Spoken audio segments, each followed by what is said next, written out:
साथियों, सुप्रभात, good morning, नमस्कार। आज का दिन रविवार आप सबों के लिए मंगलमय हो। रविवार का दिन मतलब सन स्टार, जिसका कलर वाइट होता है, सफ़ेद होता है। साथियों, क्या आप जानते हैं कि जो हमारे गोत्र की बात की जाती है, अब गोत्र की बात की जाती है जिसमें ऋषियों के नाम होते हैं, सप्तऋषि कहें, सप्तऋषियों के नाम होते हैं। जैसे मेरा गोत्र कश्यप है, तो मैं कश्यप ऋषि का संतान हूँ। तो जब से हमारा मतलब इस आर्यवर्त की, इस सनातन सभ्यता की शुरुआत हुई, उस समय ये सप्त ऋषि पैदा हुए, ठीक है, जिसमें कश्यप, सांडिल, भरद्वाज और सारे हैं जो आप सब मेरे से बेहतर जानते हैं। मैं इतना जानता हूँ कि मैं कश्यप ऋषि का संतान हूँ, मेरा गोत्र कश्यप है। तो कश्यप ऋषि जब धरती पे आए तो उन्होंने अपने जीवन काल में जो लीलाएं की, जो कृत्य की,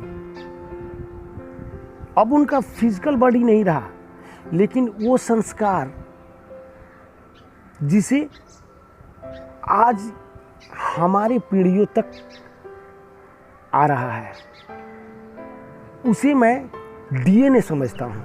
वो संस्कार ही डीएनए है, जहाँ से मेरी शुरुआत हुई।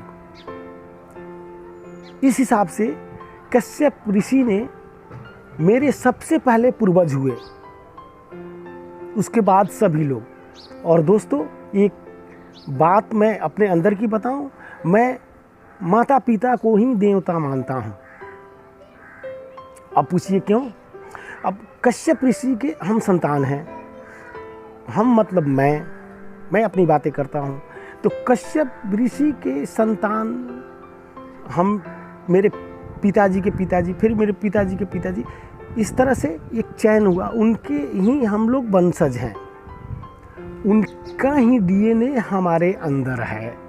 उनकी जो संस्कार थी, जिसे हम आजकल टेक्नोलॉजी, मेडिकल अथवा वैज्ञानिक शब्दों में डीएनए कहते हैं। डीएनए का मतलब जैसे कंप्यूटर में प्रोग्रामिंग होता है, उस हिसाब से वो हमारे जीवन का प्रोग्रामिंग है। उसमें सारी चीज़ें हैं, आपके जीवन से लेकर मरण तक, आपके प्रत्येक कृत्य का। आप सशरीर नहीं है तो क्या है?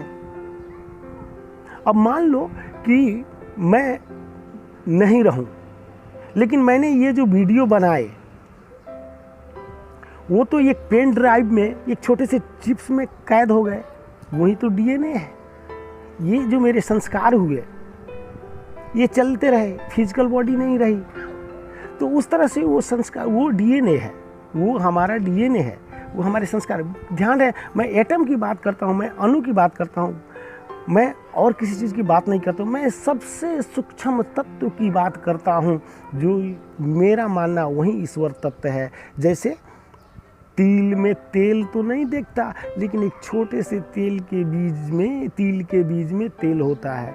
उसी प्रकार से ईश्वर तत्व प्रत्येक क्षण, प्रत्येक जगह विद्यमान है, जो हमें जीवंत है, जो हमें जीवन दे रहा है। तो दोस्तों, डीएनए उसी तत्व का नाम है।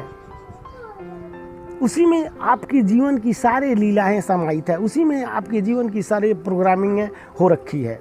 तो दोस्तों, इस बात का ख्याल रहे कि हमारे माता पिता, हमारे पूर्वज ही देवता है। देवता का अर्थ होता है जो देता है, उसे देवता कहते हैं। तो देने वाले हमारे, मेरे कश्यप ऋषि ने जो संस्कार दिए, उससे बड़ा भाड़ा कोई अनमोल रत्न हो सकता है, जो मुझे विरासत में मिली मेरे माता पिताओं के द्वारा। ये इससे बड़ा अनमोल उपहार, इससे बड़ा अनमोल धन, इससे बड़ा अनमोल रत्न कुछ हो ही नहीं सकता दोस्तों। इसीलिए ये हमारे पूर्वज ही देवता हैं। इस बात का ख्याल रखें, देवता कोई अलग नहीं है। और मैं ईश्वर तत्व की बात करूँ, इसलिए संस्कारों की बात की। मेरे नज़रों में, मेरे हिसाब से मैं जो समझता हूँ वही डीएनए है। और उस डीएनए पे ये कोरोना वायरस अटैक कर रहा है, उसको हिट कर रहा है, उसको रुग्ण कर रहा है। तो सोचिए कितना गंभीर मामला है। अब देखिए आप मौसम का मिजाज, आज रविवार का दिन है, मौसम इस कदर अंगड़ाई ले रखा है कि मुझे आपके बीच इस प्रकृति के गोद में इस मौसम के आनंद को लेते हुए इस बादलों के, जो कभी मैंने गैलेक्सी का प्लाज्मा कहा था पिछले वीडियो में, जैसे हमारे बॉडी में प्लाज्मा होती हैं जो प्रत्येक सेल को जीवन दे रही हैं, उसी तरह से ये बादल प्रकृति की धरती को जीवन दे रही हैं, बारिश के रूप में, पानी के रूप में। लेकिन दोस्तों ये डिसऑर्डर हो गई हैं, इस पर भी कोरोना का असर है। अभी लग रहा है जैसे मानो सावन का महीना हो, भादों का महीना हो। आपको क्या इस बात का ज्ञात है कि जिन गेहूं की फसल इस बार बहुत अच्छी हुई थी, लेकिन बहुत तो गेहूं का फसल अपने खेतों में ही दम तोड़ दिए इस बारिश की वजह से, और कुछ कटे खलियान तक पहुँचे लेकिन लोगों के घर तक नहीं पहुँच पाए इस बारिश की वजह से, क्योंकि ये डिसऑर्डर हो गया है। भादो, सावन, जुलाई, अगस्त में जैसी बारिश होती है उस तरीके की बारिश हो रही है। 7-8 दिनों से लगातार मौसम का ये मिजाज बना हुआ है। तो दोस्तों ज्ञात रहे कोरोना वायरस बहुत कुछ कराएगा। इस तरह की परिस्थितियाँ उत्पन्न हो रही हैं कि हमारे खाद्य सामग्रियों पर भी संकट उत्पन्न हो रहे हैं। हमारे जीवन के प्रत्येक पहलू पर कोरोना वायरस का इफेक्ट नज़र आ रहा है। इसीलिए दोस्तों संयम से काम लें, लॉकडाउन का पालन करें और इस बात का ख्याल रखें, ध्यान रखें कि ये आर्य सभ्यता में, इस सनातन सभ्यता में हमारे पूर्वजों ने क्या खूबसूरत व्यवस्था कर रखी है हमारे लिए, जो हमें विरासत में मिला है। आपको इस बात का ज्ञात है कि धरती का सबसे खूबसूरत हिस्सा कौन सा होता है? धरती का सबसे उपजाऊ हिस्सा कौन सा होता है? धरती का सबसे बेहतरीन हिस्सा कौन सा होता है? तो मैं आपको बताता हूँ। बहुत सारे सभ्यता के लोग आए, बहुत लोग आए, मंगोलियन आए, आर्य आए।